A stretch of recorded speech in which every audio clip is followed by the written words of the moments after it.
Kaya po mga minamahal, narito na po tayo sa pinakamahalagang ito natin pong banal na gawain. Ito po ang pakikinig ng salita natin pinakamamalapang Sus. Kaya inahihan ko po kayong tumayo bilang pagbibigay galang salita natin pinakamamalapang Sus. Nadadalhin po ng ating mga aral ang ating beloved preacher, Beloved Brother Joey Mancera. Amen. Praise the Lord. God bless you, my beloved co-preacher, beloved Brother Paul Mansano. Tayo pong lahat ay magkaisang dumalangin. Mapagpala naming Ama Diyos na makapangyarihan sa lahat, sa matamis na pangalan mo, pinakamamahal na Panginoong Hesus, sa pangunang dalangin ng aming minamahal at ginagalang na pastor, Evangelist Wildy Estrada Almeida, yung end-time prophet, kami po'y taus-puso nagpapasalamat, O Diyos, sa tagumpay ng iyong banal na gawain. Sa mga oras na ito, sa pakikinig ng iyong banal na salita, kami pinagpapakumbaba, humihingi ng kapatawaran sa lahat ng aming mga nagawang kasalanan. Sa mga oras na ito, O Diyos, langisan mo ang iyong banal na salita at pagpalain mo po kaming lahat. Ito ang aming samot panalangin sa makapangyarihang pangalan ng pinakamamahal na Panginoong Hesus, at aming sinasaway ang lahat ng masamang espiritu ng hadlang, all demons of hindrances, doubts and unbeliefs, cast out in the name of our dearest Jesus. Amen and amen. Praise the Lord. Tayo makaupo na, mga minamahal ko. Atin pong ihanda ang ating mga banal na kasulatan. Una tigit sa lahat po, aking ipinaabot ang pinakamataas na pagpupuri, pagpapasalamat, pagluwalhati sa ating pinakamamahal na Panginoong Hesus. And we give double honor and respect to our dearly beloved and honorable Pastor Evangelist Wildy Estrada Almeida, the end-time prophet of God. And we will always remember and cherish the precious memories and the blessed teachings of our dearly beloved and honorable Assistant Pastor Lina C. Almeida. To the beloved children, children-in-law, grandchildren, great-grandchildren, to the whole beloved family here and in abroad, isang mapagpalang hapon po. We love you so much. Amen. To our beloved brethren, our live webcast viewers all over the world, maging dito po sa dako po ng Sabarte, mga minamahal ko, sa lahat ng ating mga bisita, welcome to the royal family of God. Palakpakan natin ang ating pinakamamahal na Panginoon. Malapat lamang na talagang pupurihin natin ang ating mahal na Panginoon dahil ito po ang ating kalakasan. Bless the Lord, O my soul. From the book of Psalms, chapter 103, verse 2. Amen. Praise the Lord. Psalm 103, verse 2. Bless the Lord, O my soul, and forget not all His benefits.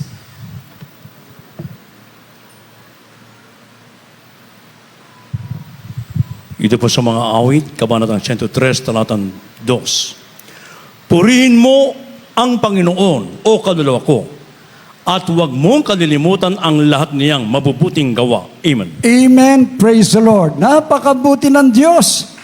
Kaya marapat lang purihin. Purihin mo ang Panginoon, o kaluluwa ko. Huwag mong kalimutan ang lahat niyang mabubuting gawa. Ibig sabihin, lagi mong alalahanin, mga minamahal ko.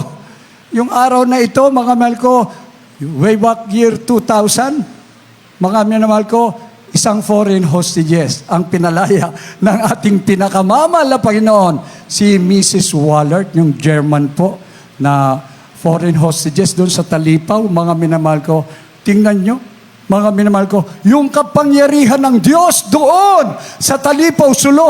Mga minamahal ko, na yung mga abo-sayap na matitigas ang puso, nakumbinsi sila na sa pag-aayunot panalangin ng ating dearly beloved pastor and the 12 prayer warrior, yung mga armas hindi nagtagumpay. At doon may sakit, delikado na ang lagay ni Mrs. Wallert. Ngunit nung ipinatong ang kamay, ipinag-pray, mga minamahal ko, pinagaling na ng ating mahal na Panginoon, pinalaya pa ng ating dakilang Diyos na buhay. Isang malakas na palakpak para sa ating dakilang Diyos. Hindi natin makakalimutan yan, mga minamahal ko. Yan ang umpisa ng pagtatagumpay, mga minamahal ko. Isa-isa, umpisa pa lang yun. Ngunit, tuloy-tuloy yun hanggang mapalaya ang lahat ng foreign hostages. Ang sabi po ng banal na kasulatan, Sa 3, na siyang nagpapatawad ng iyong lahat ng mga kasamaan, na siyang nagpapagaling ng iyong lahat ng mga sakit, na siyang tumutubos ng iyong buhay sa pagkapahamak, na siyang nagpuputong sa iyo ng kagandahang loob at malumanay na mga kaawaan, na siyang bumubusog sa iyong bibig ng mabuting bagay na anupat ang iyong kabataan ay nagbabagong parang agila. Kaya dito mga minamahal, kumpleto. Himala, bawat isa sa atin mga minamahal ko, talagang pinagpala, triple blessing. Ating mga katawan, pinalusog. Ibig sabihin, pinatawad tayo sa ating mga kasalanan. At lahat ng pagpapala, ipinagkakaloob sa atin ng ating mahal na Panginoon. Physically, malusog tayo. Spiritually, malusog tayo. Bakit? Tinuruan tayong mag-ayunot, manalangin upang laging nagtatagumpay. Kaya mga minamahal, yung mga bagay na lihim, nauukol lamang sa Panginoon. Ngunit, ang mga bagay na hayag ay nakuukol sa atin dahil tayo'y inibig ng ating pinakamamahal na Panginoong Hesus. From the book of Deuteronomy, chapter 29, verse 29. Amen. Deuteronomy 29, chapter 29, verse 29. The secret things belong unto the Lord our God, but those things which are revealed belong unto us and to our children forever, that we may do all the words of this law.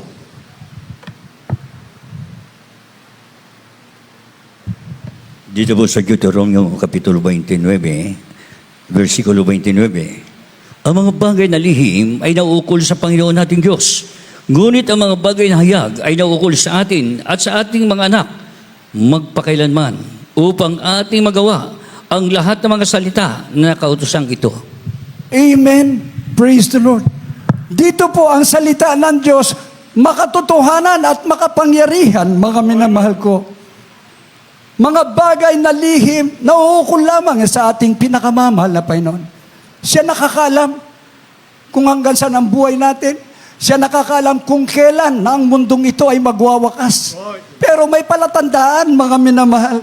Hindi natin alam kung kailan siya babalik, mga minamahal ko. Yan ay lihim, hindi natin alam. Ngunit, isang bagay ang nagaganap sa atin, yung mga himala. Ang sabi po, ngunit, ang mga bagay na hayag na nauukol sa akin ay sa ating mga anak magpakailanman upang ating magawa ang lahat ng mga salita ng kautosang ito. Kaya nga mga minamahal ko, ang salita ng Diyos makatotohanan. Dumating sa atin, yun ay kapangyarihan, tayo'y binago ng ating mahal na Panginoon. Lumusog ang ating mga katawan, kaya nga may mga patotoo, mga minamahal ko. Alam nyo, yung patotoo, ito na yung ibanghelyo na ikaw nga ay anak ng Diyos, tagapagmana ng buhay na wala hanggan. We will tell everybody, may prueba at ebidensya talaga, mga minamahal ko, na tayo nga ay anak ng Diyos, tagapagmana pa ng buhay na wala hanggan. Kaya nga mga minamahal, maraming mga nangangaral ng mga ebanghelyo, puro salita, walang kapangyarihan. Ngunit ikaw at ako na tinawag dito, nagumpisa nung sumampalataya tayo, sa himalang kapamaraan tinawag tayo, tayo'y nabautismuhan sa pangalan ni Jesus, we have received the power, kapangyarihan, mula sa ating pinakamamahal na Panginoon. Mark chapter 16, verse 16 up to 18. Atin pong basahin. The book of St. Mark chapter 16, from verse 16 up to verse 18. He that believeth and is baptized shall be saved, but he that believeth not shall be damned.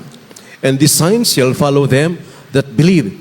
In my name shall they cast out devils, they shall speak with new tongues, they shall take up serpents, and if they drink any deadly thing, it shall not hurt them. They shall lay hands on the sick, and they shall recover.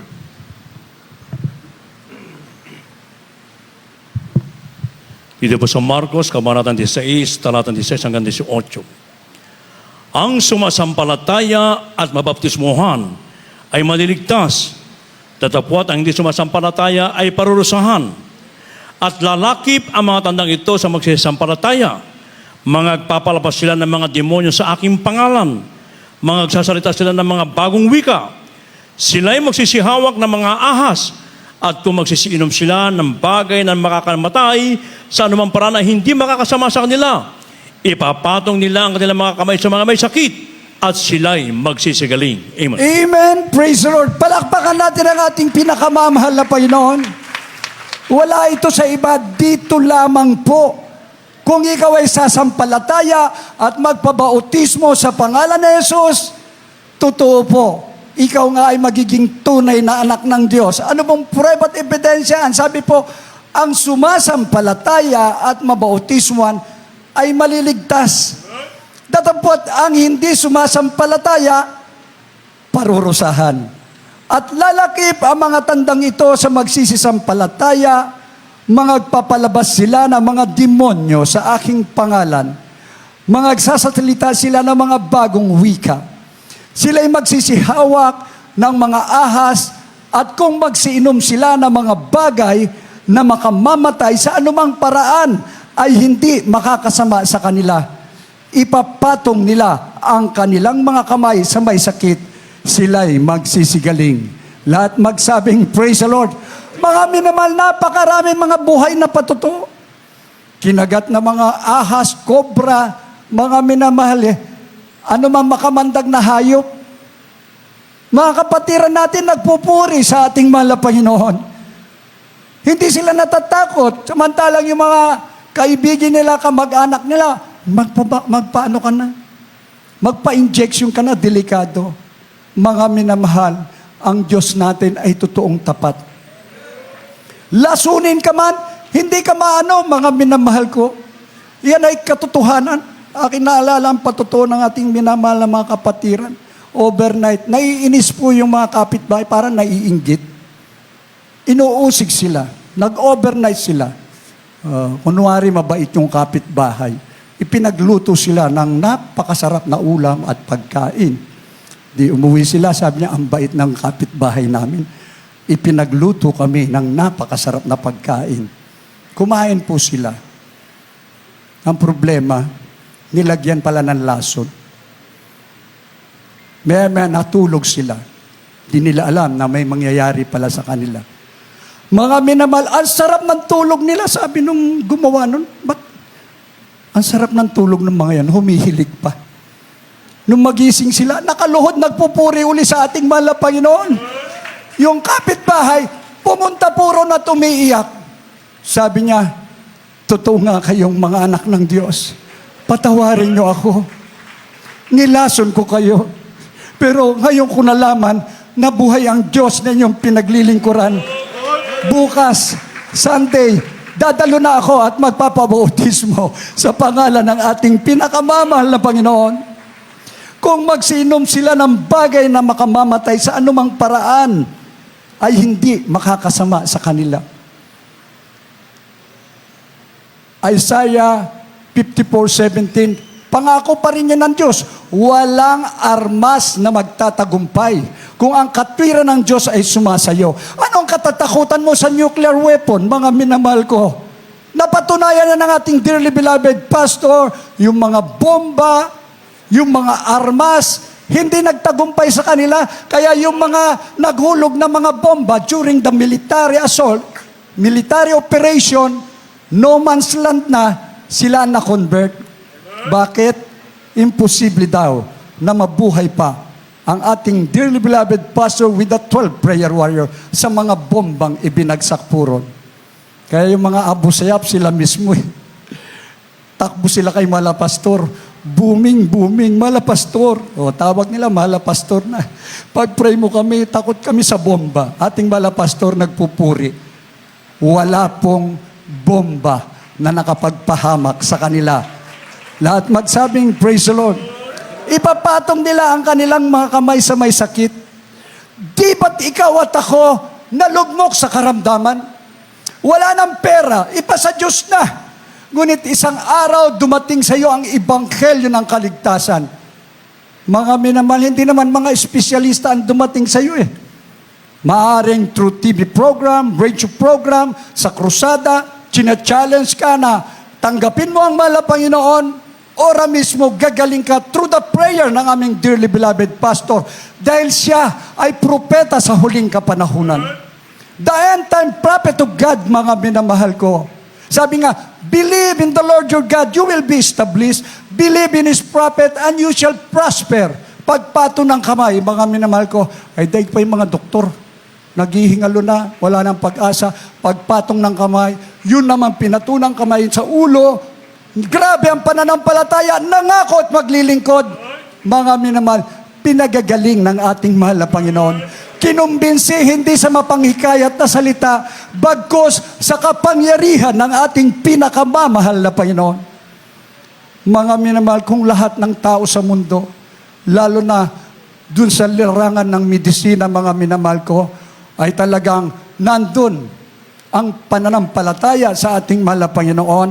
Totoo po, yung mga wala ng pag-asa, tinitiyak natin sa Diyos, malaki ang pag-asa sa ating pinakamamahal na Panginoon. Dakila ang ating mahal na Panginoon, mga minamahal ko. Sa pangalan ng pinakamamahal na Panginoon Jesus, walang ibang pangalan na makapangyarihan kundi ang pangalan lamang ng ating pinakamamahal na Panginoon. Nalaman natin ang kanyang dakilang pangalan at ang bawat isa sa atin ay maglalagak ng kanilang tiwala upang tayo po ay patuloy na pag-ingatan at gabayan sa huling panahon. From the book of Psalms chapter 9 verse 10, atin pong basahin. The book of Psalm chapter 9 verse 10, and they that know thy name will put their trust in thee, for thou, Lord, hast not forsaken them that seek thee.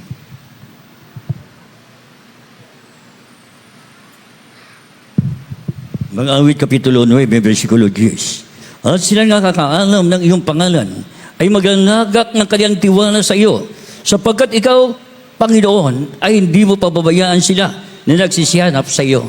Amen. Praise the Lord. At silang nakakaalam ng iyong pangalan ay maglalagak ng kanilang tiwala sa iyo, sapagkat ikaw, Panginoon, ay hindi mo pinabayaan sila na nagsisihanap sa iyo. Kaya dito, mga minamahal, sa bawat isa sa atin, alam na natin kung paano itinuro sa atin yung kapangyarihan ng Diyos. Sa oras ng kagipitan, sa oras na ikaw ay nasa alanganin, sa oras ng disgrasya, aatakihin ka ng demonyo, magsisi, manalangin, sumigaw ng hallelujah, praise the Lord.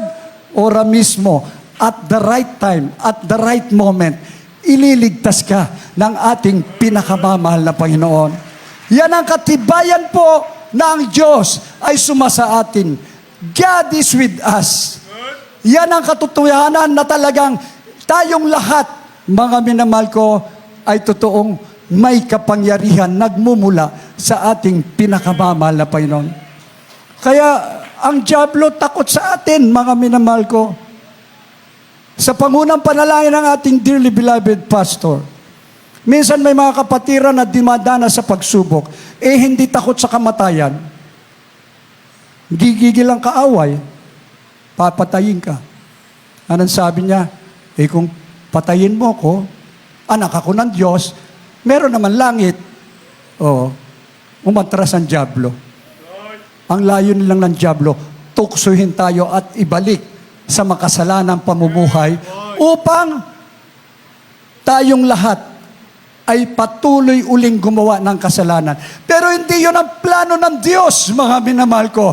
Sa mamatay, sa mabuhay, kung kunin man ang buhay mo, wala kang dapat katakutan dahil nandun na yung kapahingahan. Nandun ang tunay na pagtatagumpay. Yun ang tunay na buhay, mga minamahal ko. Samantalang yung buhay natin ngayon, magtitiis tayo. Alam natin ang mga kaganapan, mga minamahal ko. Maraming warning. Pwedeng the big one. Pwedeng World War III. Maging ang mga pamunuan ngayon. Delikado, mga minamahal ko, ngunit tayo, walang armas na patunayan ng ating dearly beloved pastor, maging bawat isa sa atin na ang Diyos ay kasama natin. Mga minamahal ko, kaya sa huling panahon, huwag tayo matakot. Patuloy tayo, ang pagtitiwala natin sa ating pinakamamahal na Panginoon, yun ang huwag mawala. Yan ang pinakamahalaga. Trust in the Lord with all thine heart and lean not unto your understanding. Huwag kang manalig sa iyong sarili. Sa Diyos ka umasa dahil sa Kanya magmumula ang lahat ng kapangyarihan upang tayo'y magtagumpay sa huling panahon. Kaya nga ang pinag-uusapan dito ay ang laging pagtatagumpay. Sabi niya, kadakilaan, kapangyarihan, kaluwalhatian, pagtatagumpay, walang Kristiyanong talunan. Sa huling talata, 1 Chronicles chapter 29 verse 11, atin pong basahin, magsipaganda na po ang ating minamahal na mga awit at mga manunugtog. Amen. Praise the Lord. First book of the Chronicles, chapter 29, verse 11. Thine, O Lord, is the greatness and the power and the glory and the victory and the majesty, for all that is in the heaven and in the earth is thine. Thine is the kingdom, O Lord, and thou art exalted as head above all.